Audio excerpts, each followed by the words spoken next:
With the NBA play-in tournament beginning April 16th and the playoffs beginning on April 20th, I wanted to break down every player that's the X factor for each NBA postseason team, and today we're going to be breaking down the X factors for all 10 Western Conference teams competing in either the playoffs or play-in tournament. So let's get into it.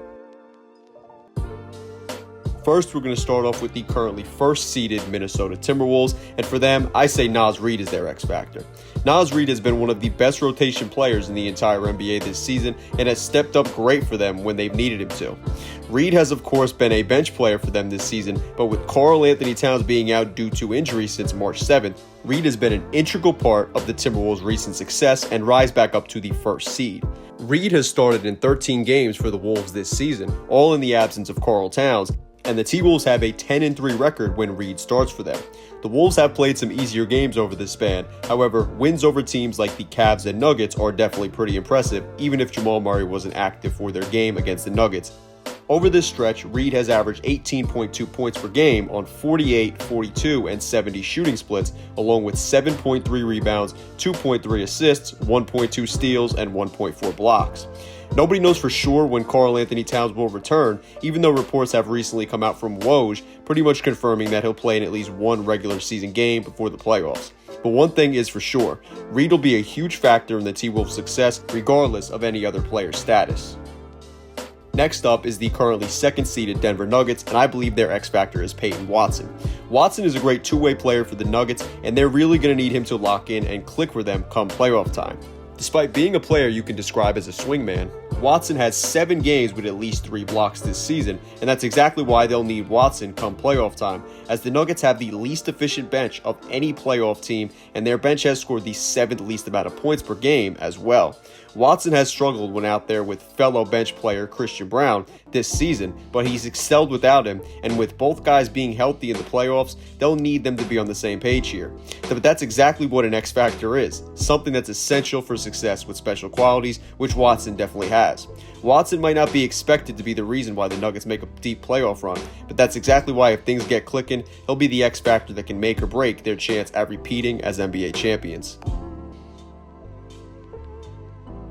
Next up is the OKC Thunder, and their X factor is Jalen Williams. Williams has been pretty huge for the Thunder's success this season, as he only makes the OKC Thunder better when he's on the court.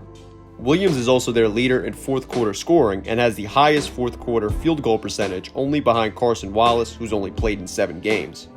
The OKC Thunder have a 39-5 record whenever Jalen Williams has a positive plus-minus rating, and a 10-3 record whenever Williams scores 25 or more points. When Williams succeeds, that typically means OKC succeeds, and Williams' success will be necessary for OKC's playoff run. Next up is the LA Clippers, and their X factor is Russell Westbrook. The Clippers have a 41-15 record when Russell Westbrook is active for them and comes off the bench this season. In March, when Westbrook missed 3 weeks, the Clippers went 6-6 over those 12 games and looked like a shell of the team that had gone 35-13 from when Westbrook began coming off the bench all the way up to when he suffered a fractured hand. The Clippers were blowing leads left and right and did so twice against the Milwaukee Bucks over that span, once in the third quarter where they fell apart, and in the other game in the final minutes of regulation. The Clippers have a 7-2 record ever since Westbrook returned from injury, and I think that tells you all you need to know about Westbrook's importance to the Clippers' potential playoff success. Next up is the Dallas Mavericks, and their X factor is Daniel Gafford. While trying to apparently make a trade for Kyle Kuzma at the trade deadline, the Mavs just couldn't make a deal work, and they ended up with option B, Daniel Gafford, who's actually been pretty great for them since arriving in Dallas.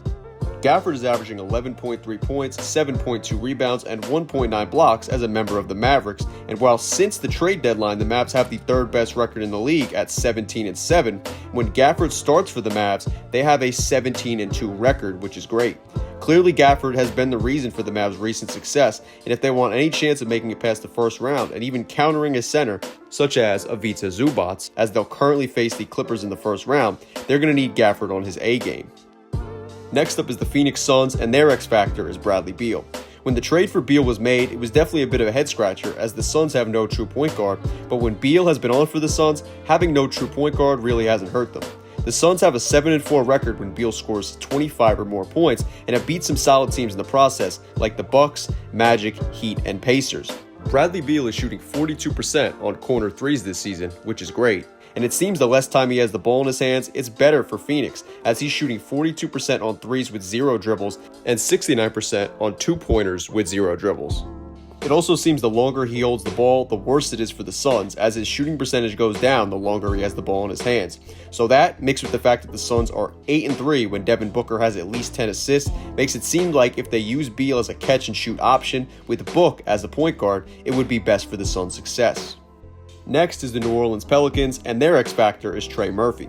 Herb Jones is definitely one player I was considering, but the Pelicans are actually much better with Murphy on the court than Herb Jones this season, and despite Herb being a defensive anchor for the Pels, the team's defensive rating has actually been lower with Murphy on the court than Jones.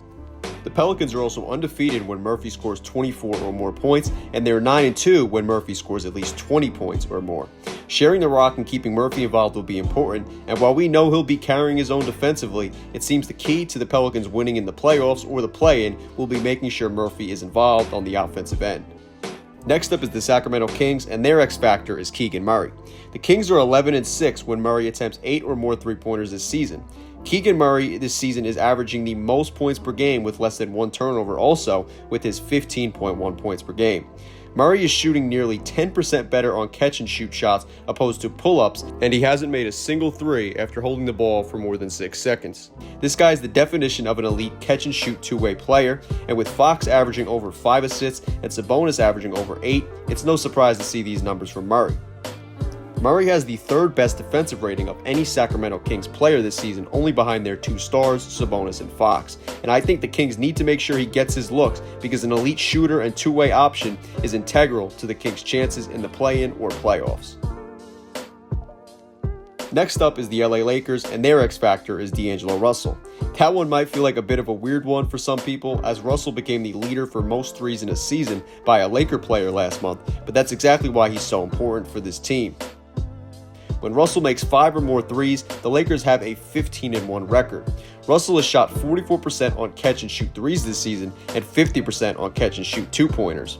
And despite still being great and shooting 40% regardless of the time, Russell is better with less time that he has the ball in his hands. Russell is also averaging his career high in terms of three-point shooting percentage, and he's truly been elite this season in catch-and-shoot situations. The Lakers are 10-6 when LeBron has 10 or more assists, and with that said, I think Russell playing off-ball is the answer for the Lakers' chances in the play-in and potentially after that. Finally, we're going to touch on the Golden State Warriors and their X-Factor, Jonathan Kuminga. Podziemski and Clay were 2 guys I thought about, but just from watching Warriors basketball casually this past month and also diving into these stats, it seems Jonathan Kuminga definitely fits the description of X-Factor the best. Kuminga has been elite defensively, and the Warriors have a much better defensive rating when Kuminga is on the court, and just a better net rating overall with Kuminga on the court as well. Last month, Kuminga led the Warriors in scoring from March 1st until March 26th, when Curry and Thompson started to heat up, just showing how important he was in keeping the Warriors afloat while they fought off the Rockets to retain a play-in spot. The Warriors also have a 9-4 record when Kuminga grabs multiple steals in a game, just further showing his defensive prowess. Kuminga might be a role player for Golden State, but he's going to be essential to Golden State's chances in trying to climb out of the play-in tournament and grab a playoff spot next week. Kuminga's stepped up when he's needed to multiple times this season, and it's time to see if he could do so again in the play-in tournament. I want to know in the comments what you think about any of these X factors, any you disagree with, or just anything about the play-in or playoffs down below in the comment section.